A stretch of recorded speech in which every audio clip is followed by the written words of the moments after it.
obsessions and preoccupations, which kind of generated some of the early work, or at least the thoughts for the early work. That being said, I think we've really tried to situate our projects within the larger architectural discourse. It's always been important for us to be precise with our pursuits, to clearly position the office objectives and identities. I think part of this came from the fact that we had worked for such strong architects. And so it took us at least 3 years to kind of rid ourselves from their influence and kind of carve out our own territory. So this has always been something we've been cognizant about from day one. And so it's these positions that become the framework for how we strategically approach our work, and the kind of multitude of them kind of allows us to kind of produce a density of layered narratives, but also kind of attack different types of projects. So we're working on 30,000 square feet of public market, and then 300 square feet, or sorry, yeah, 300 square feet of a coffee shop. So we kind of are really oscillating between two drastic scales. So I'm going to go over a few of these. So I think upon moving to Toronto, we were really inspired by the previous generation's research into the urban condition of Toronto and the low-rise housing. Barton Myers was actually one of the professors at UCLA when we were there. And so when we came here and we started to kind of dive into the Myers-Baird Diamond work, the vacant lottery, the Shim and Jung's laneway research, we really wanted to kind of find a way to embed ourselves in the city. We didn't grow up here, kind of moved here with no work, no prospects. And so we really wanted to find a way that we could contribute to the city in a kind of larger urban scale. Typology. So one of the first times we visited Toronto, we became fascinated with the semi-detached typology. It was actually this house. Does this guy work?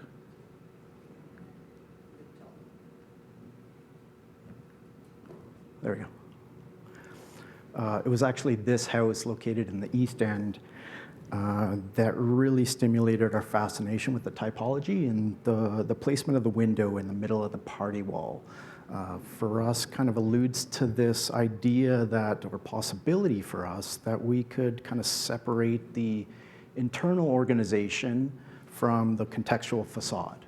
So we could kind of have a freedom to reinvent the typology behind what is otherwise a kind of a more normative condition. So context. We've kind of always looked to move context from a discussion of history, semiotics, mimicry, to one of abstract geometry and material craft. We kind of engage in the past with to create new relationships and connections with our building. And this dialogue kind of provides our work, we feel, with a kind of underlying sense of coherence.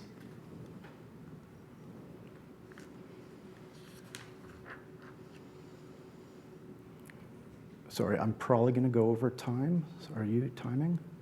No, I should be, though. Interactive facades. So facades has always been, for us, a kind of departure for intense material research. But we started to play with the idea of kind of overlaying and creating facades that begin to interact with the public. We were really interested in how the facades could kind of be stimulated or activated, let's say, by their environment and by the people that walk by them. Landscape. So landscape, we've kind of questioned the role of landscape and the definition of landscape plays within the kind of famed Toronto residential neighborhoods.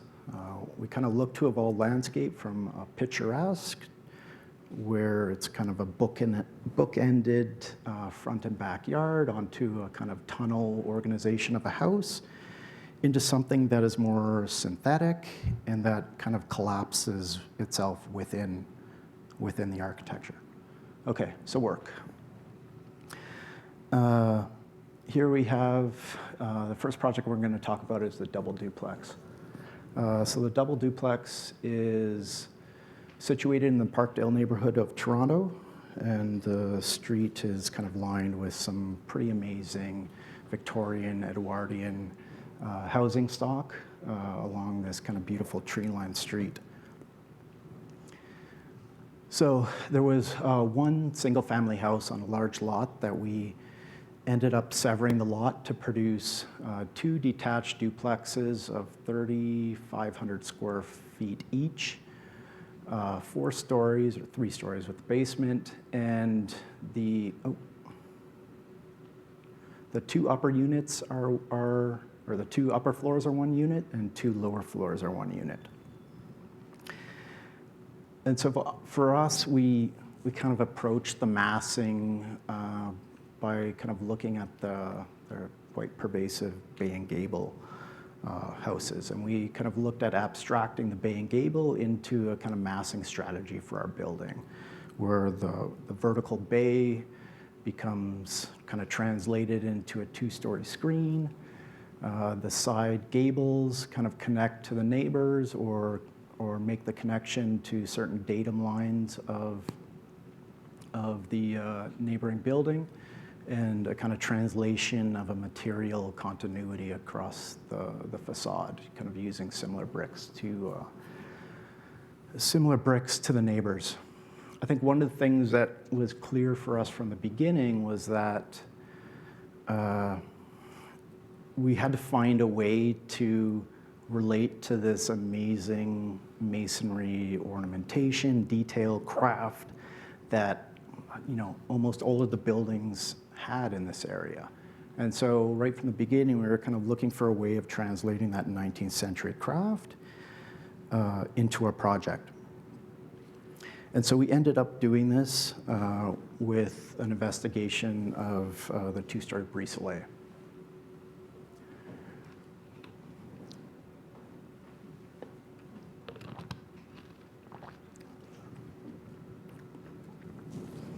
So kind of in addition to obviously a kind of material, craft, detailing, fabrication research, we wanted to look at a way, because of the kind of sheer scale of the surfaces we're producing, a way of interacting with the neighbors in the neighborhood.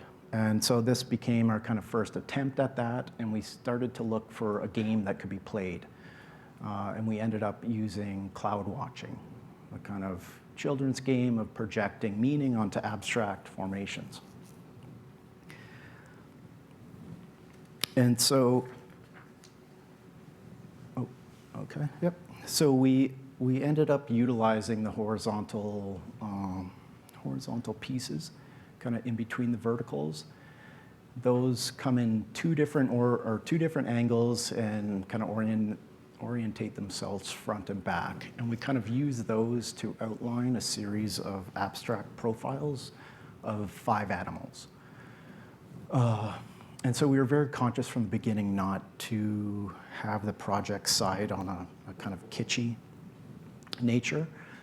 So the profiles are kind of abstracted in a way that it's necessary for people partially to know that they're there, but also to really search them out.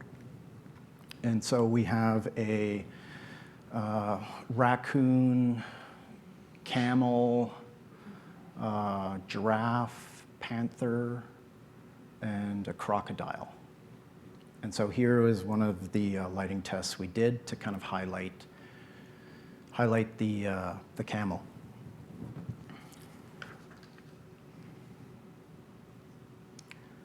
And so, working, so I didn't kind of lay this out at the beginning, but this was obviously a development project for a first-time developer anybody who knows and has worked in development in Toronto, there's no room in the budget for this stuff. So right from the beginning, we kind of took on the mindset that we were going to build it if we had to.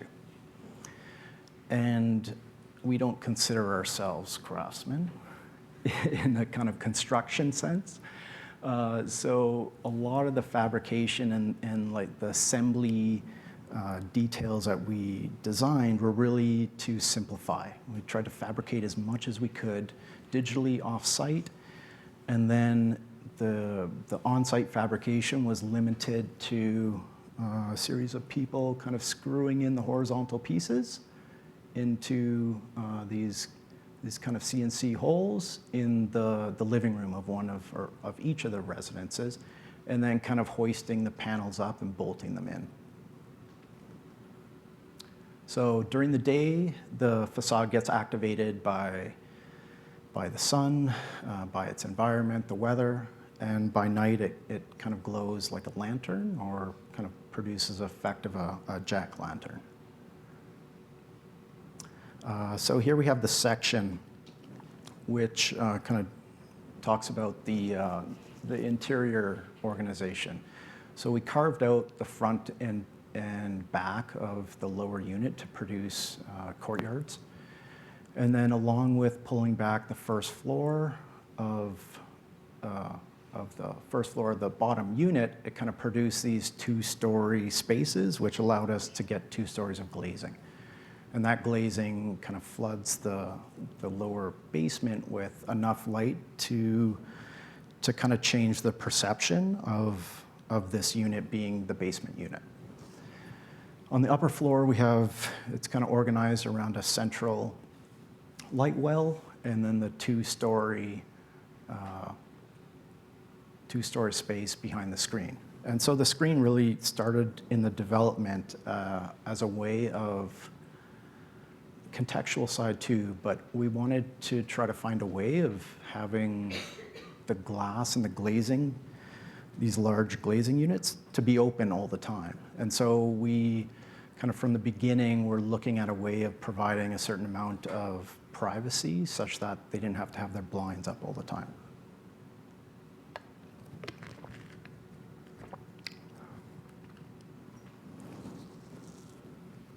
Here are some of the floor plans. So you can see the lower unit has the front and back courtyard. The first floor is kind of pulled back to produce kind of loft-like situations. The upper unit, and then the kind of exterior spaces associated with that one. So this is, on the left, an image of the upper floor's dining room and one of the bedrooms above. And so the project was looked to be the kind of interior detailing to be extremely raw. We kind of looked at every opportunity to kind of expose whatever we possibly could. And we were using, not the greatest Douglas fir floor joists. We're using more of the Home Depot floor joists. And so we kind of started to look at a way that we could produce texture within that material. And so we began to, what we did was kind of multiply the structural blocking throughout the joist spaces in an attempt to kind of bring that texture from outside in. And here's the lower unit kind of rear courtyard. So we had a local graffiti artist kind of paint a mural that was very much a kind of landscape, a very abstract landscape for us, but it kind of worked in the way that it would really kind of anchor that unit and extend the space outside. Okay. How am I doing for time? Yeah, anybody? Sorry, it's hot in here.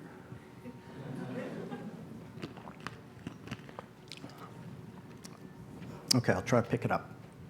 So the Misfit Fit, or just the Misfit as we like to call it now, was a spec office building that was located in the Liberty Village district.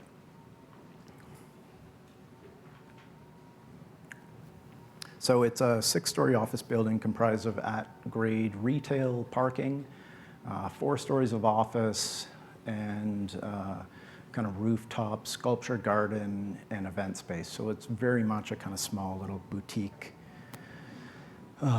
office building. So right from the start, we kind of working in that context, we wanted to find a way to kind of contrast what several of the proposed and neighboring kind of new projects were going up with kind of full glazed curtain walls. And we wanted to find a way, just like our residential work, of kind of bringing this contextual element to the project. And so we started to look at the amazing kind of masonry factory buildings. And it was those buildings that then we started to kind of make the translation of we weren't going to do masonry in the traditional sense, we weren't going to afford it. And then, at this scale, a lot of the masonry is precast. So then we said, well, why don't we just go precast? So that kind of led us into this precast history in Toronto. And so there's some amazing examples of precast buildings in Toronto, but they've been met with kind of great apprehension. And so we started to look at it and look at why. So in this case, the panels are always organized in a very rigid manner, where the solid void pattern is kind of enforces the heaviness and weight of the material. The apertures are always designed within the panels, so the part-to-part relationship never changes, and it really produces a very static aggregation. So in contrast, the kind of masonry buildings in the area produced kind of multiple readings within their monolithic material application through a shifting of different coursing techniques. These shifting around windows, entries, cornices, kind of break down the scale and kind of the larger surface of the building. So we then kind of took that, the kind of stable equilibrium of these masonry buildings, and then started to look at, okay, how could we look at like the absolute opposite, where we get a kind of singular reading of all of the pieces among the larger aggregation, and kind of have a more rougher, tenuous equilibrium. So we ended up kind of in the middle of those two things. So we designed our panels individually without regard for neighboring or adjacent panels or the kind of overall aggregation. So here panels confront each other, kind of highlighting their glaring differences. And it allows kind of each panel to be read amongst the kind of larger aggregation. So we designed 2 panels and used one of them twice by rotating it. We kind of aggregated it quite rigorously across the facade and shifted only slightly kind of rows above one another, which kind of produces a kind of imperfect relationship between like panels, but enough that it kind of has this cross-diagonal movement that is created. So Fabrication Techniques, we started to look at the use of a rubber mold, and a series of rubber molds would create a panel, and these would be kind of swapped out in any number of ways to produce a kind of infinite amount of panels, which would kind of dislocate the idea of the aperture always having to be associated with a specific panel.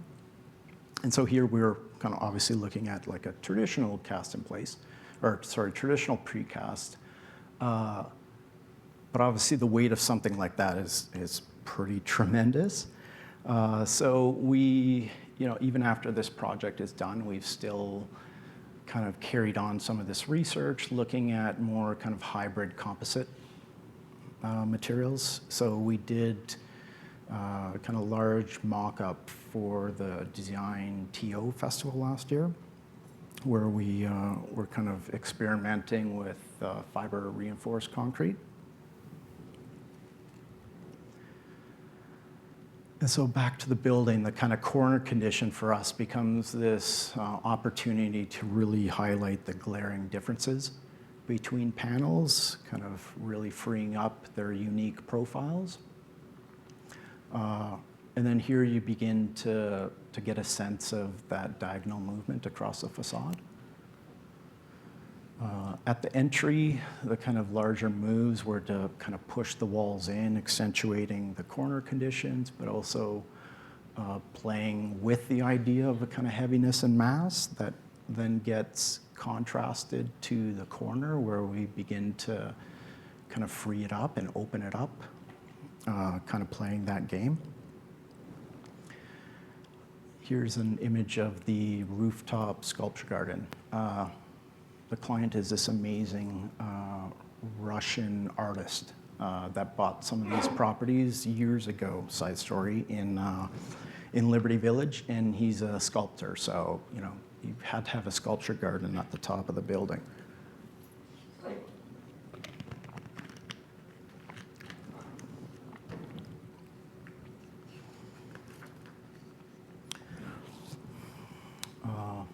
Okay, the next project we're going to go into is Headphone Shop. So we've designed two 300 square foot kind of commercial projects, retail projects in a way.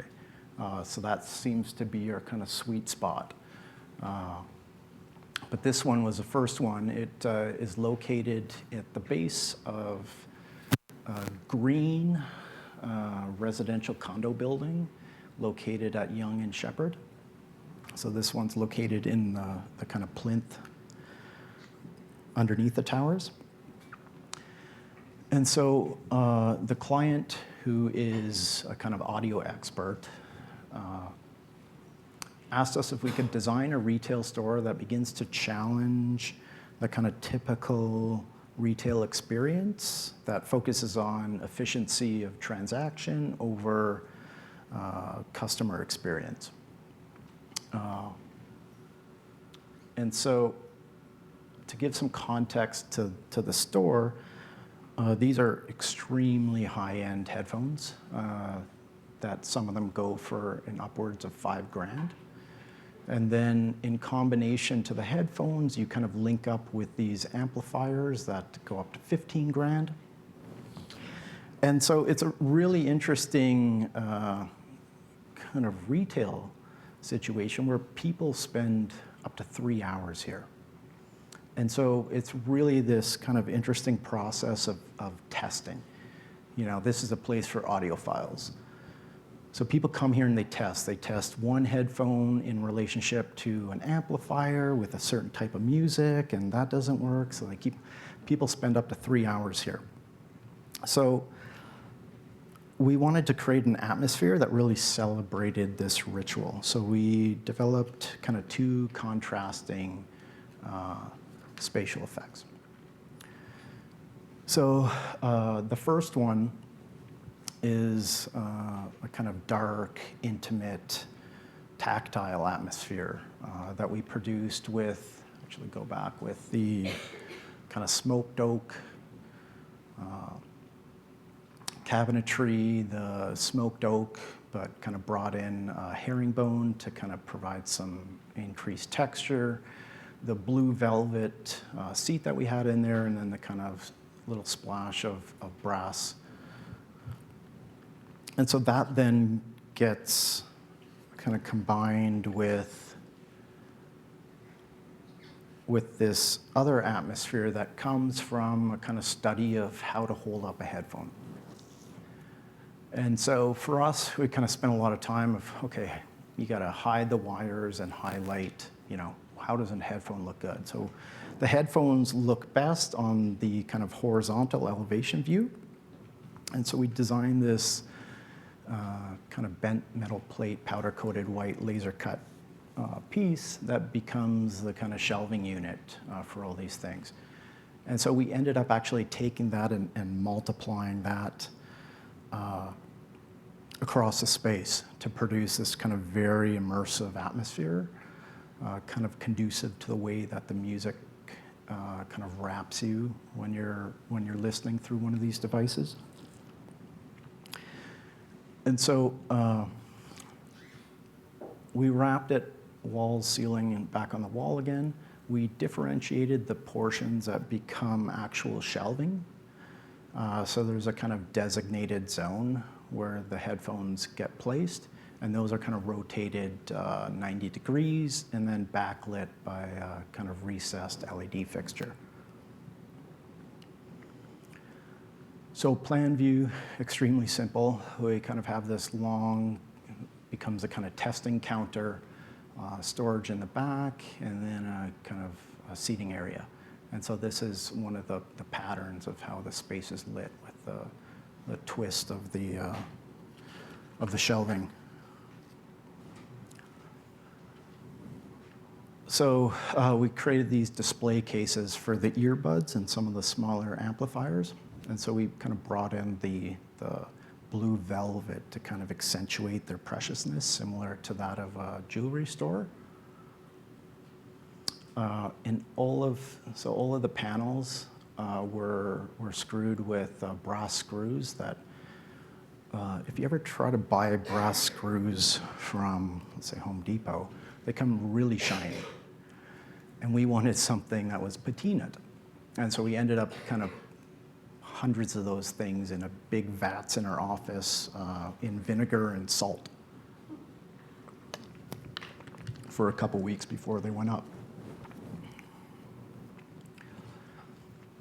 Here's one of the kind of corner details. You can begin to see how the kind of movement that the ceiling panels kind of create.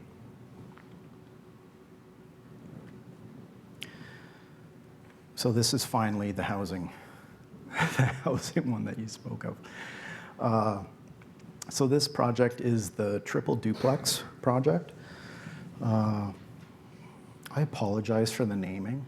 I know the people that have offices, naming projects is one of the worst things. It should easily just be numbers.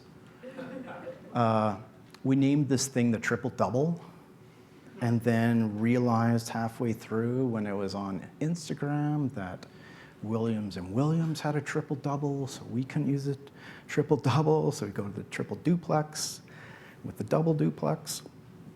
Anyways, this one project is a speculative low-rise housing proposal that begins to challenge the city regulations, city planning regulations. And this was done as part of Alex Bozovikovic's kind of Missing Middle series that he did for the Globe and Mail. We asked a series of architects to kind of present alternative models for the kind of underutilized, kind of stagnant yellow belt residential neighborhoods. And so this coincided kind of extremely well with some research that we had done kind of right from the beginning of our practice. So here are some of the kind of proposals and buildings that we've done that kind of deal with the low-rise typology. And so over the last 9 years, we've kind of explored these projects and focused on the following. So some of them were trying to make the argument how to architecturally, how to produce architecture as a sought-after quality. So within a density, how can you have someone kind of want a dense project because it produces a certain type of space or feel? So that's one thing. Second was how to create kind of multiple typologies that could cater to more than the kind of single typical single-family house. And so some of our projects like this one was specifically for kind of aging in place, but also looking at kind of multi-generational families, combined families, groups of individuals, and these all kind of coincide also with obviously different economic models. And the third thing is how we kind of connect these buildings and their fabric. So one of the things, I think the trick that we observed in that initial semi-detached house was that you could almost produce a certain Trojan horse, where by dislocating the facade from the kind of interior organization, you could make the facade relate quite significantly to the neighborhood and kind of mask what's going on behind it. These are kind of some of the maps that just talk about the kind of scale of the opportunity. So these are kind of the areas in Toronto that are predominantly semi-detached, coincided with areas from the 2016 census that show a kind of decrease or stagnant growth of a lot of these residential neighborhoods in Toronto, and then the kind of overlay. So this is the context. The project is located on Clinton Street, and Clinton Street has these amazing, on one side of it, these amazing semi-detached houses that literally go the entire block. And so this kind of house was a typical 17.5-foot wide by 130 site, which once you put the setbacks and zoning, you get a 14-foot 6 by 55. And, you know, the landscape in this case ends up being this kind of leftover space on the front and backyards that kind of attach itself to this kind of tunnel-like organization. And so for our proposal, we decided to take and utilize the full width of the site and organize the houses back to back to back. And within that, this is the kind of stacking of the different houses. So with a site that has 2 units, we put 6, so 3 duplexes. So the upper ones are 3-bedroom houses, and the lower, we actually got kind of 3 or 2.5 bedroom basement apartments, with the middle kind of being a multi-generational house. So within this kind of reorganization, we took a kind of space, the scale of the backyard, and inserted it within the kind of envelope of the building as a Four Seasons courtyard. And so this becomes the way that you actually access the front and back units. You kind of see in here. And it also becomes the main driver for how these internal spaces are organized.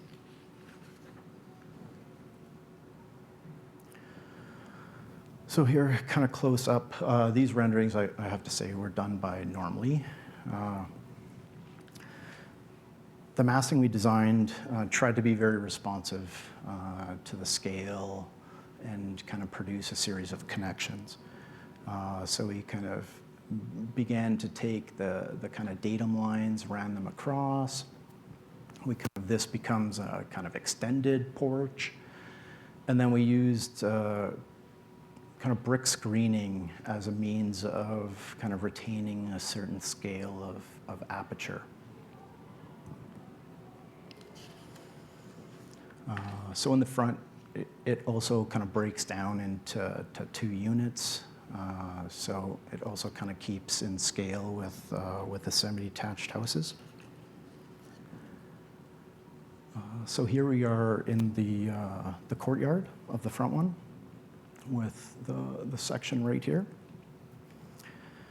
And so we really wanted in this one to try to figure out a way that we could have this courtyard really utilized as much as possible throughout the year. So we began to kind of look and introduce elements like an exterior fabric that could close off the front. Also, the kind of top roof aperture could have a similar thing. We would kind of use concrete as a means of embedding radiant heating. And then within the kind of slat facade, we would try to embed radiant heaters in that, kind of combined with an exterior fireplace. So we're kind of always interested in this idea of like how you could extend the space of the house. That is, it's quite modest. You can literally add 500 square feet to it. And the landscape really begins to play a very different role in the house. So these are the floor plans. So this is the first floor. So you see here is the dining, living room, kitchen, and the place allocated for the courtyard. Services and stairs kind of mask the party wall, and this gets kind of duplicated 3 times. On the second floor, which is here, sorry, basement. Second floor is really oriented around bedrooms and bathrooms oriented around the courtyard to kind of maximize the amount of daylight. The top floor kind of takes advantage of the gable roof and kind of also inserts its own exterior space. And then the basement, similar to that of the double duplex, kind of gets carved out front and back to produce this large courtyard. And then we're kind of looking at an idea of kind of these large recesses or coves on the base of the building that would allow us to insert some glazing in there to try to bring some extra light into the basement apartment. So this is the dining room that kind of takes advantage of that large brick screen. And then kind of stairs going us. This is not us. We did not spend our time doing that. Beautiful it is, but and then kind of looking back from the living room at the kitchen utilizes the kind of dining table right beside it. So that's the deep dive. Where are we time-wise?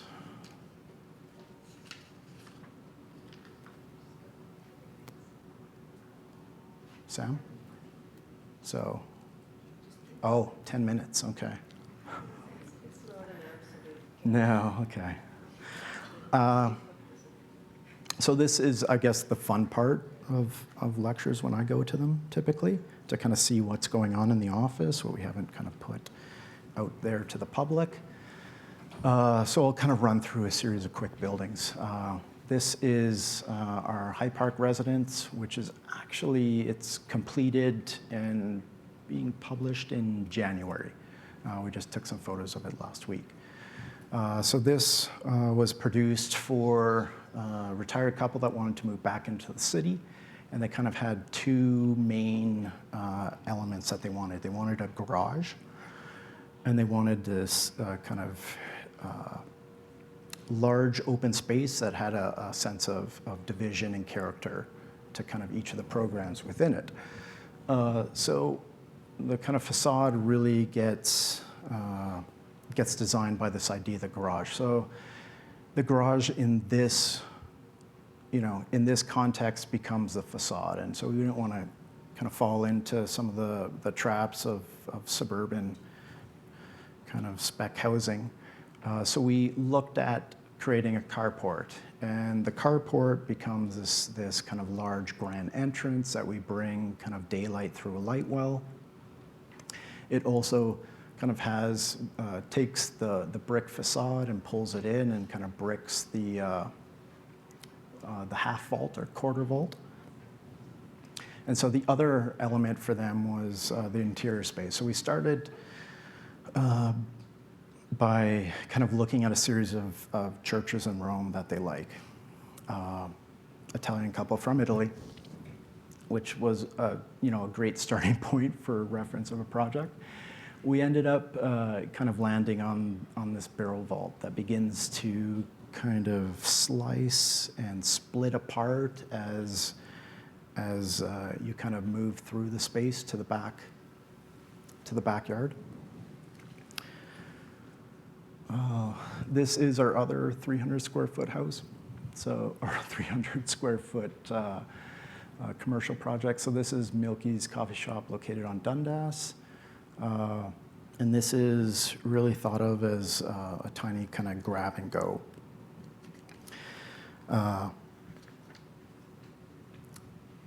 It was done for one of the owners of Relative Space, so a flooring company in town. And so they wanted to use this kind of over-the-top, ornate, kind of brass and marble inset wood product from Italy, because they wanted to focus and show how amazing it could be. So we ended up kind of taking this project, or this material, and really kind of abstracting it in this intense tessellation that we began to kind of develop the idea of producing a caffeinated space, that this would be a space that you kind of grab and go, so it could have a little edge to it, because people weren't necessarily staying there all day. And so everything else in the space, kind of all the details are trying to kind of hide everything, make everything kind of go to the background and really have the kind of wrapper of wood kind of do all the work. This is 7,000 square foot ballet school that we recently finished up this summer. The owner is Chan Go, was principal dancer here at the National Ballet.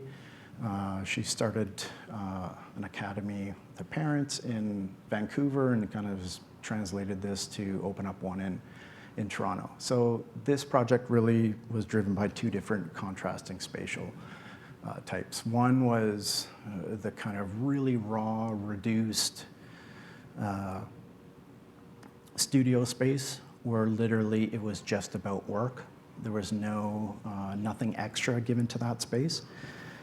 She wants the people to kind of come in there and remove kind of everything from their lives and dance. The other space was kind of a product of the site. The site's located at Bayview Village Mall, where the entrance, you enter on the first floor, go up the second floor, but you enter from this Pusateri's is right outside the entry. It's chaotic. Or you enter from the parking lot. So we really wanted to create this space that really drastically changes the spatial type to kind of recondition, reinvigorate the people as they kind of walk up. So we use this kind of 2D, 3D tessellated image and kind of wrapped all the surfaces of the lobby space. The Shuck Shuck is an oyster bar that is located in Vancouver. And so it's a startup business. And the kind of idea is that it's not necessarily a grab and go, but it's a space where you try these kind of really amazing oyster combinations before you go out for dinner somewhere.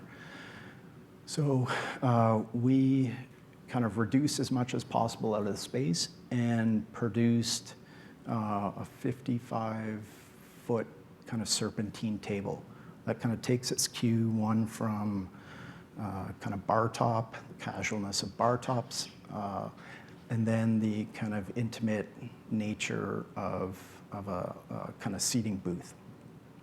And so people kind of occupy around and kind of in between this thing.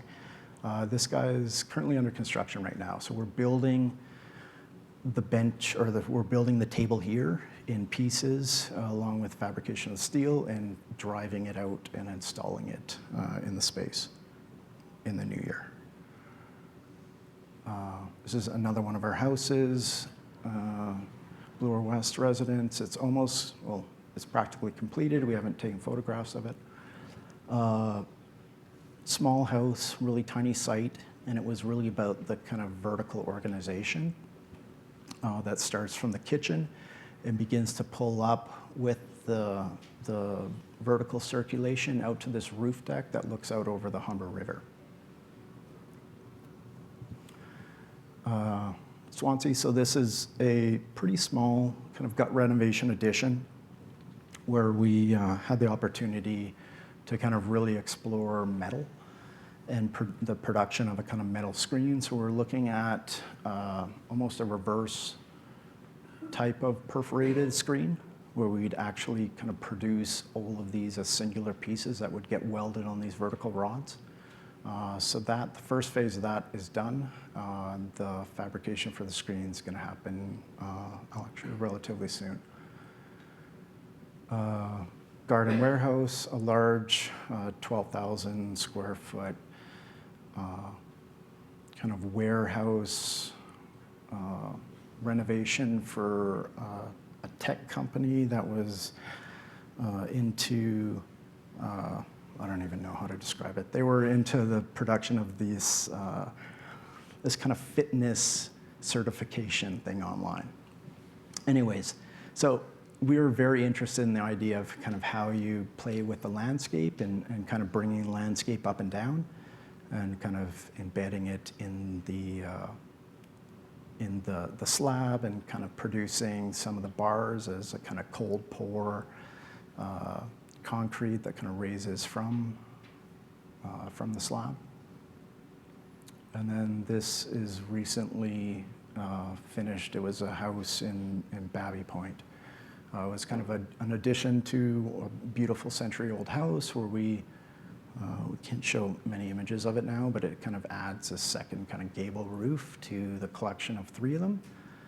And we're in this one kind of looking at taking, at least on the exterior, taking the kind of shake that's seen around the neighborhood and kind of using that to kind of demarcate the division between stone and it's stucco over here. So the patterning kind of changes and swaps as it kind of moves up the building.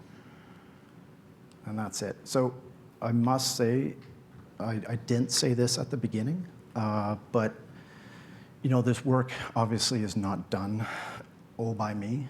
Me and my partner Jody have been working, you know, for 9 years or 20 years on a practice, and now we have an office of 7, which is just in the last kind of year and a half. So the work obviously is amazing kind of collective product. I'm here because we are so busy right now that we're kind of in a divide and conquer stage. So I'm lecturing, and I apologize for the people that know us both, that it wasn't Jody. We're done.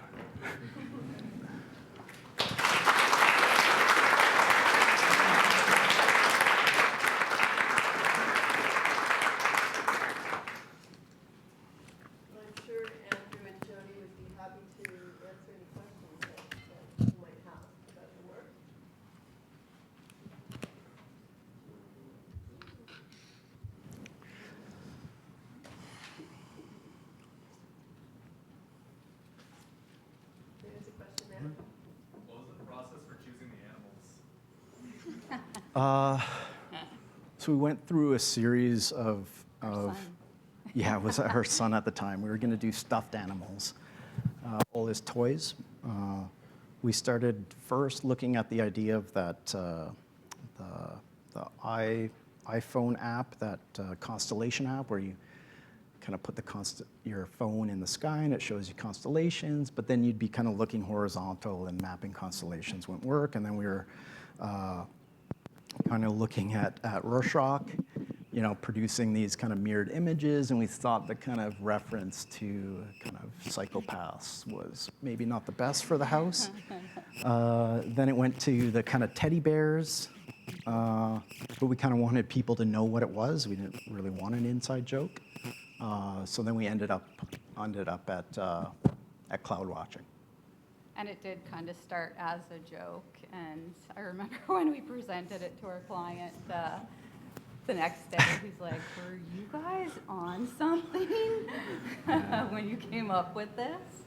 Yeah, and I think for us, you know, we kind of went through this extensive design process looking at different patterns and different techniques and fabrication.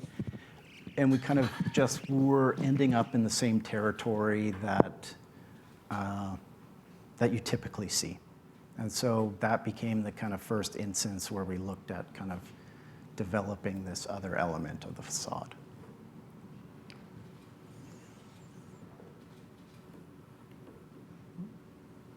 It seems like a lot of your projects are really customized, and I'm just wondering, like, when it comes to actually getting things like constructed, like how hands-on were you when it comes to the construction process as like the main consultant of the project? We should ask our staff that's on site all the time. Quite a bit. Pretty heavily involved, Yeah. especially on our first probably like 5 projects we did. So you know, we and started the go. practice with this crazy idea. We take everything, the worst clients ever, and try to kind of, it was like an idea of alchemy, you know? And so we just like worked tirelessly on these projects, slaving away to try to pull something out of them, which a lot of it was a lot of on-site fighting. We try not to do that anymore. Well, and I think too, that's where we tried to kind of minimize the amount of work that had to be done on site and take as much into our own hands with the fabrication and kind of limiting it on site to just screwing in the pre-drilled holes that we had, you know, CNC'd. Yeah, so these guys were all CNC'd on large pieces of plywood. The holes The for whole the pattern So of literally anybody could come in and screw them in. So we spent a lot of time kind of working on these types of kind of construction fabrication details. We always kind of joked we were producing a series of kind of IKEA drawings.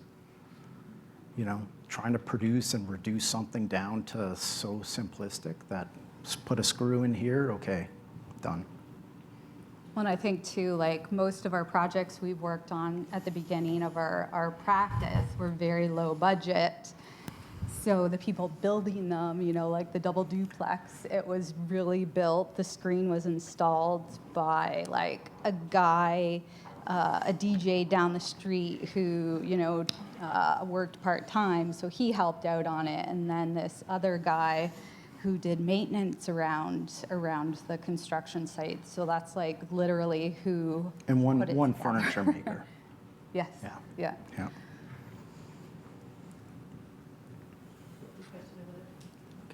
So for all the projects that are not complete, what software did you use for the renders? It's 3D Studio, Max. The triple-double, did you ever attempt to get approval? No. No. Did you look at how many variations were used? No, we did a kind of rough, we've done rough costing models for that, kind of similar to some of the things that Alex had done in that series.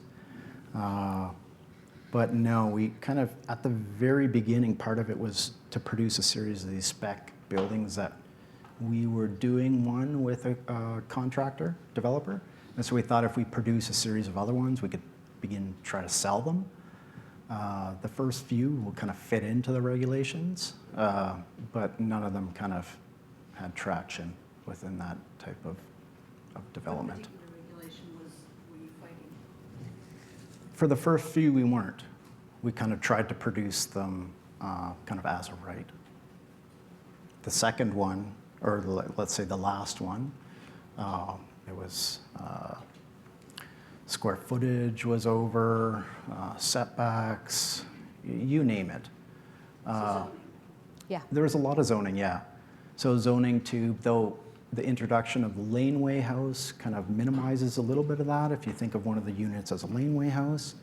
Yeah. But I think that's what like Alex wanted to do with the whole missing middle of the book he put together was, present it to the city planners to kind of start the conversation about rethinking zoning within these neighborhoods to be able to, make it easier for people to densify these neighborhoods without all of the OMB and committee of adjustment and just the whole process of, from the neighbors as well. Yeah, kind of fighting. You literally have to fight tooth and nail. Which we've had to do on a lot of our residential projects too that Though really. that's a different Well, discussion for a different time. Yep. When you moved from the US to Toronto, Yep. how did you make your first client? Because you basically don't know. So we grew up in Ontario. I grew up in Thunder Bay, and Jody grew up just outside of Windsor in Leamington.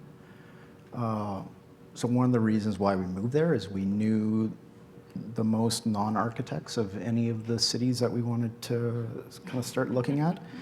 The first house was actually built for Jody's cousin in Ottawa. And the second one, actually an 8-year project that's just getting constructed right now, was I got through a friend that I had grown up with, one of his business associates. it was a difficult way to start a practice, though, moving to a new city that you've never been to and with completely different building codes and where you really don't know any other colleagues or Yeah, It was and then you spend interesting. the first 3 years just trying to figure it out. I don't recommend it, but that's kind of what we wanted to do. Yes. Okay, so I have to say, I mean, that was great. And I really need to commend you guys because I feel like watching this and knowing your practice, knowing your work, there's such a strong research component to everything, and not just, to the build work and to the, to all of the projects, but then the stuff that you were doing with Alex, just like having an arm that is really just research, Mhm. and it's, you don't get paid for it. So that's so inspiring, and to us, we try to bring that into the studio, and it's something that we want to do more of. And so when we see that happening, it's fantastic. It's fantastic to be able to talk to students about it and to keep that alive and keep that energy alive in the studio. But can you just speak a little bit about how you guys divide your time between research, between projects, between all of that? And That's what that these guys right these here. four right here. We started our practice, I was working at Morphosis, and Tom Main started his practice when he started a school and did all these amazing competitions for years, making nothing until he was like 50. So, and teaching at the same time. So we had this idea that we were going to come here, teach, and kind of work and do competitions. I think we did 2, and that was it. One. Oh, yeah, there was. Yeah. But we kind of quickly realized that that channel of practice was really, it's not going to work anymore. There's certain people that can do it and do it amazingly, like Studio Jaw, but we wanted to try to find a way to do research that would kind of work its way into the practice. So instead of a competition, we did one of those projects at the beginning. We were just talking in the office, time management, we're horrible. We spend way too much time on stuff. Yeah, and that's something. I don't know if you'll ever meet an architect who's like, time management, we're so good. Yeah. But it's so inspiring to see. It's great. Thanks. Thank you. Another question for the office boutique. In terms of was there any thought of the type of commercial or retail that would occupy the space, and how much did the context of the Liberty Village drive the design? saw it on the Yeah. job, like, Yeah, so it was a pretty insane client, amazing guy, who, like I said, bought a lot of that property way back in the day. He had previously sold the site to developer Rod Bell that was getting, what's the office? They were doing this massive office tower right there. And as part of that, they wouldn't buy this little sliver of land that he was trying to sell. And so he wanted, the only way to do that was kind of produce a jewel, because the scale of a kind of spec office building in that case was not practical. So we never really got into it. Ended up kind of stalling out. We're actually, we got some clients through that project, and we've literally been trying to sell that site and project to so many different people. There's a lot of people that come into the office like that, are potential like investors with him because he needs another investor, but it just hasn't worked out yet in terms of getting the project built. But to answer your question in terms of how much the context of Liberty Village dictated, the design for that building, I think that's where the impetus of the idea for the whole project came along, in terms of the materiality for the project and how the concrete panel and kind of the scale of it. It came from the context. Yeah, so a majority of our projects, really, we have no idea where they're going to go. That's where their time management is horrible. So we just go down the rabbit hole of like brick building. Okay, let's start with brick, and then we end up with precast. We've always really loved the precast concrete buildings in Toronto. So yeah.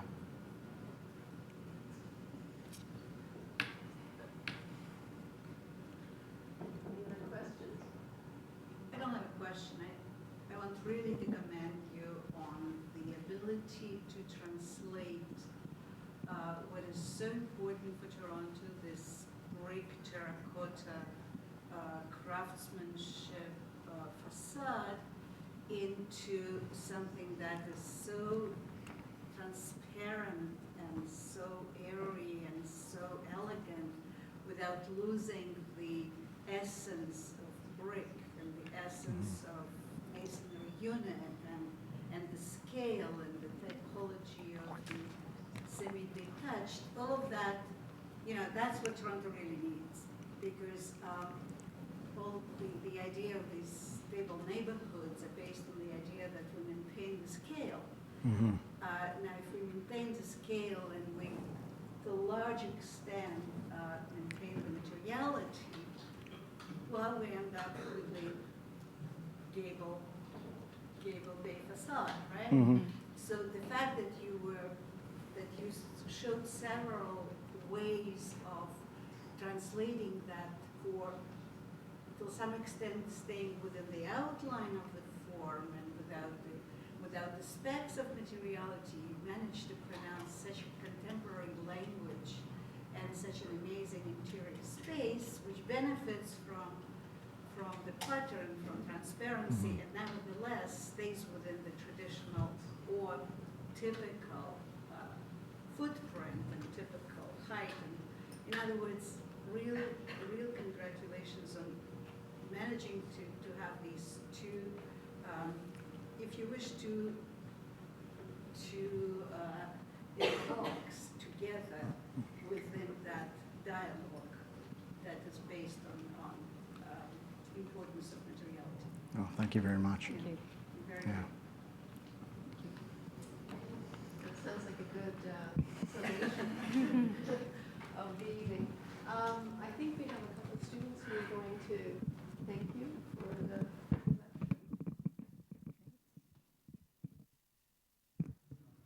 Thank you on behalf of the lecture series and the Department of Architectural Science at Ryerson by presenting you with our yearly publication of student work. So thank you so much for your lecture. Thank you Great. very much. Thank you.